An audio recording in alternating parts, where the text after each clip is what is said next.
Wow. Did you make that? Absolutely not. All right, so Jimmy, you guys wrote a book. Yes, sir. It's an awesome book. Congratulations. Thank you. So why did you write this book? Well, really, we wrote the book to provide everybody a time-tested, low-risk, simple model for people to build wealth through real estate. Can you build wealth through real estate? Well, absolutely. There's only three ways to build wealth, Gary. It's either through the stock market, through real estate, or through owning businesses. So why else did you write the book, Jimmy? We just wanted to really share our model and share what we've been doing since 1991. We started on our path, a year or two before we joined Keller Williams.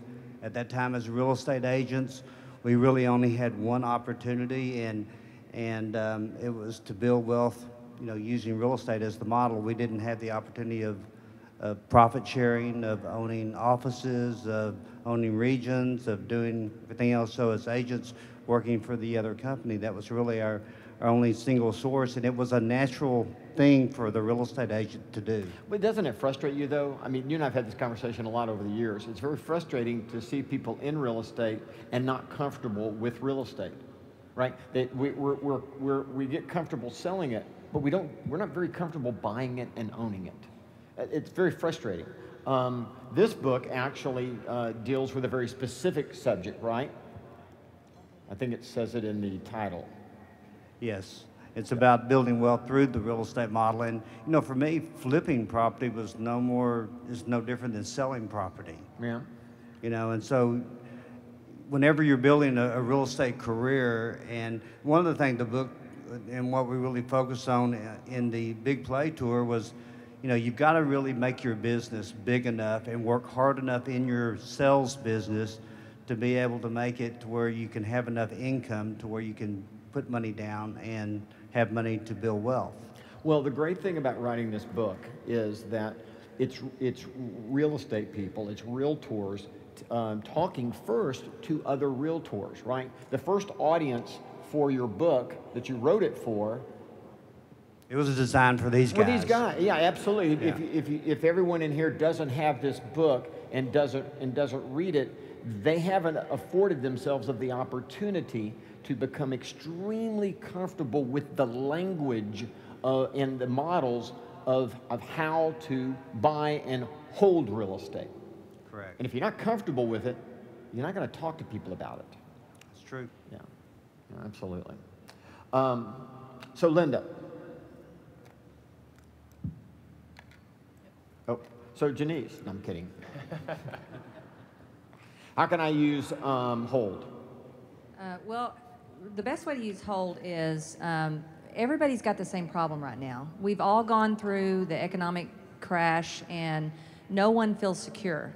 No one trusts the government. No one trusts their employer. No one trusts anyone anymore. So, it's pretty bad when we have the most security with 100% commission. So, for us, the way we've used these kind of ideas in the past is to ask our clients, have you ever thought about how much money you're going to need to come in someday when you're not doing the current job you're doing? How much money would you need, and where's that going to come from? And have you ever thought about owning investment property as a strategy to build that wealth? So it's a great opportunity. We have found everybody from housewives to builders to business people are hungry for this type of model or some vehicle that they can feel like they have control of their own financial future. So it's a perfect opportunity to go back and call all of your past clients, pick up the phone and say, hey, we were just at a seminar with over 10,000 of the best agents in the country, and one of the most talked about topics was, what are you going to do to prepare for your financial future, for the passive stream of money you're going to need to come in? Because none of us know what we're going to need to be prepared for. Yeah. We're the first generation that has our children and our parents living with them. Those people are living through the same things right now. They're looking for someone to give them a way that they can take hold of their financial future and do something about it. Well, what's great about a book is it's the most aggressive, passive thing you can do. Right. In terms of, it's a gift, number one. So even if you shove it at someone, it still feels like you're giving instead of asking for something. Number two, it comes in the form of education. So it actually comes in the form of answers, models, systems, ideas, formulas. It also gives you the opportunity to turn around and hold a seminar or an education event, which again is a very aggressive, passive thing to do. You can very aggressively invite people to come to receive something for free. And so you never feel personally intimidated when you're grabbing people and saying, come and receive something I'd like to give you that will cost you nothing, right? And I found that people, because years ago when we didn't have Hold, I would teach my past clients Quantum Leap. And part of Quantum Leap says, buy below your means and buy a second home. And I would have people come up to me and say, I can't believe you're telling me as a real estate agent to buy below my means and buy another home for a long-term wealth building strategy. And whether they buy anything or not, you're going to become the expert to them, and you're going to become someone that they trust and that they value. I promise you, just by delivering the information, you're going to get business. It will come in the form of investor business. It may come in the form of your partner to do your first investment opportunity with, but you will get gifts from delivering this information to people because they appreciate someone willing to be the expert for them. Yeah, well, the reality is that the reason why we even wrote The Millionaire Real Estate Investor and then do Flip and then you guys did Hold is because the problem you have in the bookstores or on Amazon or BarnesandNoble.com is that those books are not written by us. They're really not written based upon time-tested, filtered, researched, validated, what would be considered to be foundational approaches that work, that really actually work in a marketplace at a high ethical level also. 99% of those are, I did it, you can do it, I'm going to tell you how I did it. And those are very narrow windows, and they really don't work, right? I remember as a realtor, people coming in having read someone's book and come in and then want me to help them buy real estate that way, and you're going, this isn't going to work. That's actually not how that's going to happen. And now I've got a problem. And that's why real estate agents, I think, became frustrated to work with investors, because it was all this no money down and, you know, all this stuff that was so complicated. Realtors would go, I don't want to work with investors, you know. And if you follow this approach, this isn't a get-rich-quick scheme. It is a long-term process that will work. We've proven it will work. You just have to get started. Tell you how well it worked for me, Gary, about 4 months ago. I don't know if any of you guys have had this, but do you ever get the letter from the Social Security office that shows when you retire how much money you're going to get?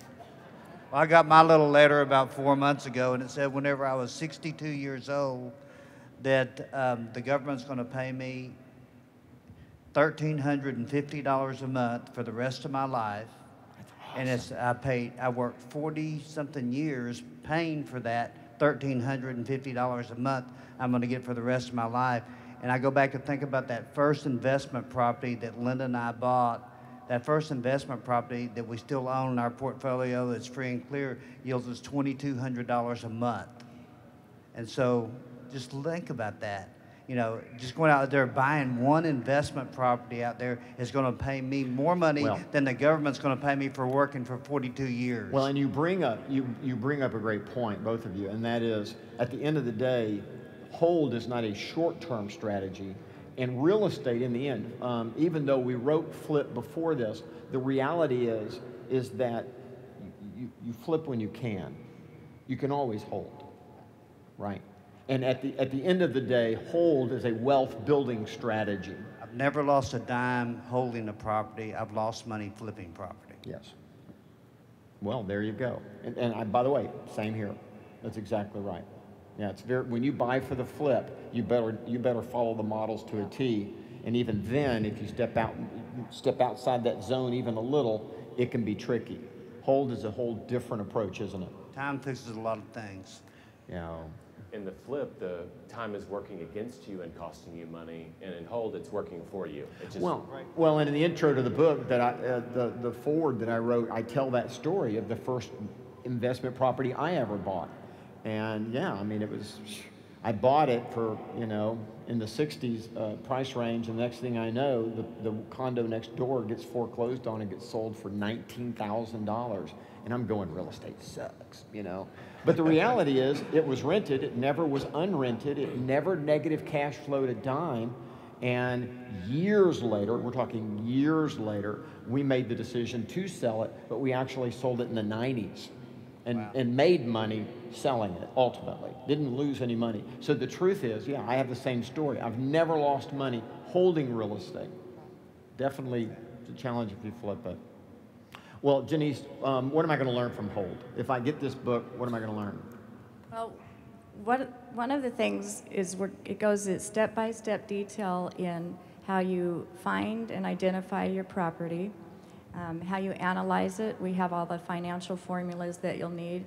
Also, how you manage, how you're going to take care of the property, and how you're going to grow your entire portfolio. Yeah, you know, the thing again is that I don't see how you can be in the real estate business with a straight face and not understand what this book says. I just don't know how you can do it, sorry. I just don't know how you can. What does Warren Buffett say about investing? He says invest in what you know, what you understand, and what you can somewhat control. Yeah. And so when you look at that, what better investment would we have out here in this audience? This book was made for these guys. Yeah, I remember my accountant years ago when we bought our first office building, he tried to talk me out of it. Dude, I made $700,000 on that transaction. Yeah, he doesn't say that anymore, by the way. Yeah. No. Well, and going back to what you guys were talking about, most of you know a lot of what's in the book already. You know how to write a contract. You know certain things, but we go into detail about other sources for you and other ways to represent your clients. So another thing is, how cool will it be to become a trusted advisor to your client by helping them build wealth, by sitting down with them and talking about their future, about their children and their grandchildren with them, because I guarantee you most real estate agents aren't doing that with their clients. So we're advising you to read the book and then give it as a gift, an educational gift to your clients. And in our experience, they've gone out and they want to buy investment properties. So, well, the challenge, Steve, is that at the end of the day, we have to be investors first.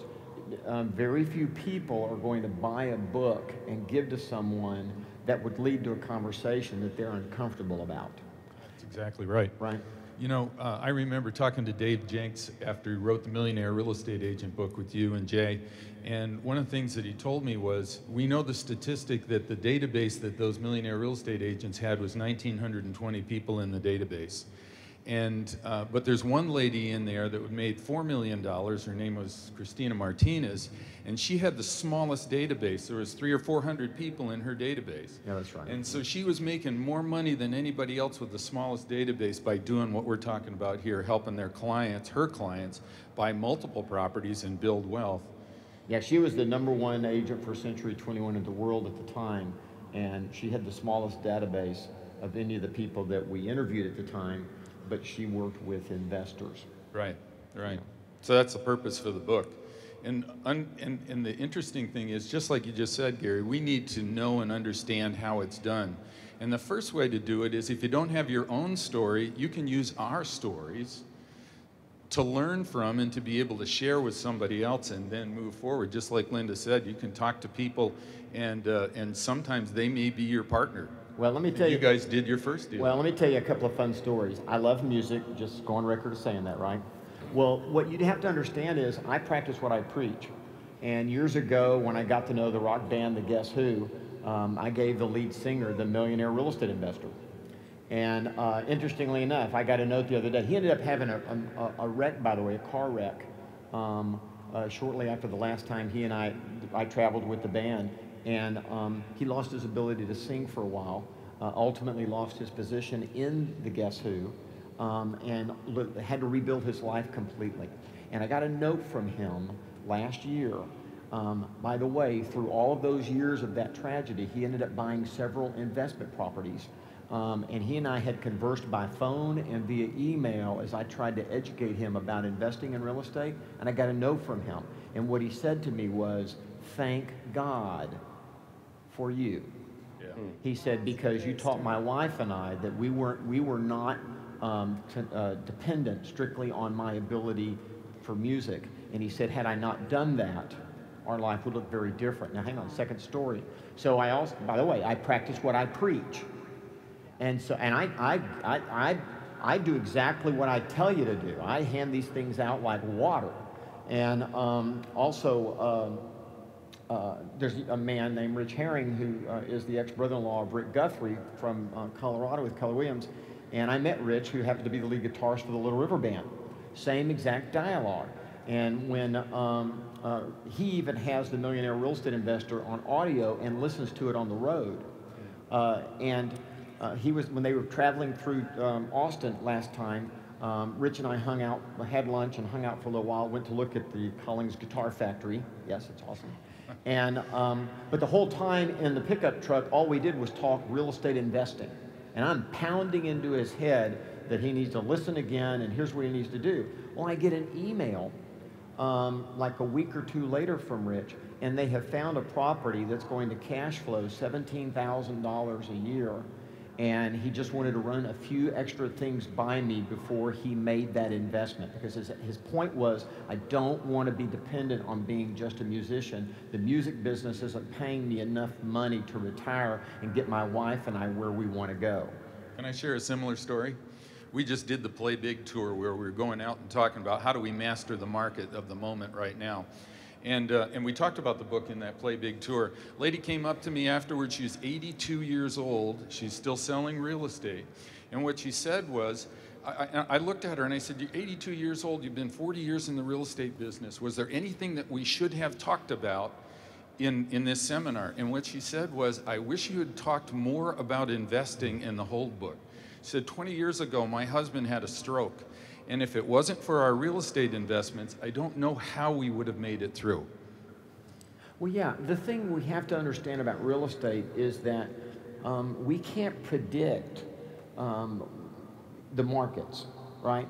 It's not when we talk about like flipping, it's not the fault of the real estate when you lose money on real estate. It's not the fault of the real estate. It's the fault of the timing.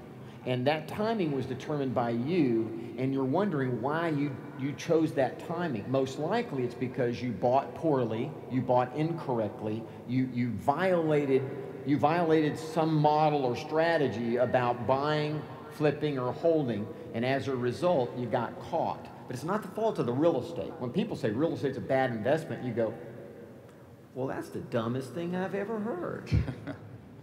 I would say being a dumb investor is dumb and bad, but I don't know that you can fault the asset itself. You know, right now in this market that we're in, we're in what I think's the perfect storm. You know, we're out here, you know, since 2008, Linda and I have really increased our portfolio. We bought more properties since 2008. Oh, yeah. And now than we have probably in the last 20 years. My wife is furious with me. But it's unbelievable right now because, you know, we've got the best pricing, the lowest interest rates that I've ever seen out there, and we've got the highest demand for rentals out in the marketplace right now. And so I think it's the market of the moment, but in the book whole, you know, we've been buying since 1991. We've bought homes in every market. Well, ups, downs, it makes no difference using these strategies. Jay and I just bought a property with a partner, and our cash flow, our gross positive cash flow actually is what? It's about $450,000. After taxes. Yes. Nice on deal. one property. And I set my son down, because we were talking about career paths and all this, and I said, look, we need to have two conversations. I know you want to be a landscape architect. I know you love architecture, but I want you to understand something. You do understand you could have bought this one property and then you'd have had freedom the rest of your life to be the professional you want to be or don't want to be. You need to do both. I don't need you just to do one, But that started with the first single-family house that you bought, right? Yeah, no, It absolutely. didn't start there. And when you Oh, start no. really studying, Oh, you know, no. wealthy people, the difference between a wealthy person and a person that doesn't have very much money or is broke is typically the wealthy people take some of their money from what they've earned and they buy appreciating assets with that, and over time, that's what builds their wealth. Absolutely, Jay. So it's a pretty simple strategy, really. It is. You know, Gary, Absolutely is. excuse me, you've been telling us for years that the real estate industry has always treated us as if we had a job in sales. And so, today you've been talking about lead generating, and all the last couple of days lead generating. This is our opportunity to lead generate, to build a business, helping other people build wealth. And that's what we're most excited about, is because it really is a gift that we're giving to someone else, a mindset to help them grow and build wealth. At the same time, we're growing and building, and we're generating more leads inside of the same database using this book, and that's exciting. Yeah. So I have a quick question. Is writing a book easy or hard? You said Hard. yesterday that Can I it answer took that? you, how long on your book, 2 years? Oh, yeah. Well, we've been 3 years on hold. Yeah, I know. It's so- tough. I know. Sucks. It's tough, yeah. Yeah, good luck with that dream, right? It's a process. Oh, man, it is. All right, Jay, any ahas? Well, you know, the one thing that I think a lot of people don't realize if they haven't been with the company for a long time, and that these guys are really tapped into, one of the missions for this company was to build millionaires. And I remember the very first time I saw our goals, it was, you know, 50,000 agents and 5,000 millionaires. Yeah. And when we started writing The Millionaire Real Estate Investor, Wendy and I said, let's be one of those. Right. And so we're really passionate, and you talk about practice what you preach, we dove straight in. Well, we started renting houses, started with our own. Well, you and Wendy are good examples, and that is when you immerse yourself in education, right? You immerse yourself in understanding how to do this. At some point, you all of a sudden go, I get it, I need to act on it, right? That's what happens to you. Last comment? That's it. Yeah. You know, I just think everybody needs to really think. It's real easy when we were on this tour and talking to a lot of people out there. We could ask them, you know, what are your goals? What are your dreams? And they came up with, you know, I'd like to travel. I'd like to pay for my kids' college education. I would like to do all these things. And then you ask them the hard question, well, how are you going to fund it? We found out that a lot of people haven't thought about their life in terms of 5 years, 10 years, 20 years out. Well, that's because they spend 110% of what they make, and they pay themselves last, not first. And the reality is that you should have a bank account that you put your money into when you, as a business account, and then you should pay yourself a certain amount of money as a salary and income as an agent, and you should also put a certain amount of money into an investment account and a charity account, right? I mean, you should divide your money up so there's always money there to do that. People don't. They dump it all right into their living account and then assume when they make more money, they'll start investing. Well, the interesting thing, last comment before we go, with both of these gentlemen that were in the music business, they had no money. And here's what I told him, and I literally was screaming at him. He will tell you I was screaming at him. I said, if you say it again, I'm going to knock you out of the truck. Money is not your problem. You don't have the property. If you had the property, the money will find you. Money will never be your problem in life. You're stupid and ignorant for saying it. Don't say it again. Because that's a stupid and ignorant thing to say. I said, if you had the property that will cash flow, all you have to do is go out and tell someone with money, and you will strike a deal to buy the damn property. It's exactly the way Linda... Money is not your problem. Shut up. That's the way Linda and I did on our first property. We were broke, and we had a builder that partnered with us. Money is not your problem. Money is never your problem. It is not the issue. It is not the issue. It is not the issue. It's Your the excuse. brain is your issue, and get your butt out there and find the real estate. And when you find it, you won't have a problem. The first one, you may not own 100% because you don't have any money. At some point, you'll be the guy with the money. Right? That's how it works. All right, guys. Thanks. Now, what's happening? Do we have enough for everyone here to get a copy? Because I'm going to be absolutely upset when they don't. We are probably going to sell out, but we have Good, you should. we have stuff for them to sign out there. We're going to be out there signing books right after the break. Okay, good. Let's go to a break. Awesome. See you guys. Thanks, Gary.